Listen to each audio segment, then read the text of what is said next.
వాళ్ళు ఇంటర్వ్యూ చేస్తూ, అవునండి మేము కాలుస్తాం, మీరు ఎందుకు పూడుస్తారు అని అడిగారు. అంటే చనిపోతే శవాన్ని, పార్థివ దేహం అంటాం కదా, మేమైతే కాలుస్తాం, మీరు ఎందుకు పూడుస్తారు అని అడిగారు. నేను ఎప్పుడూ చదవలేదు, నాకు తెలియదు, ఏం చెప్పాలో నాకు తెలియదు. కానీ తడువుకోకుండా, క్షణం తీరిక ఆలోచించకుండా నేను ఒక సమాధానం చెప్పాను. చెప్పిన సమాధానానికి నేనే నివ్వెరపోయాను. నాకే కనువిప్పు కలిగింది.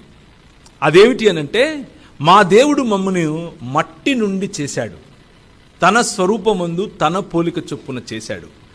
మట్టి నుంచి వచ్చిన మమ్మల్ని మట్టిలోనే అందుకే మట్టిలోనే కప్పి పెడతాం అని చెప్పాను.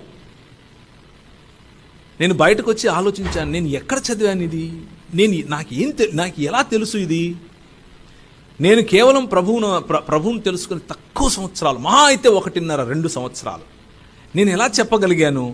Rhema, the spirit of the lord, పరిశుద్ధాత్ముని యొక్క అంక్షన్ అండ్ అనాయింటింగ్.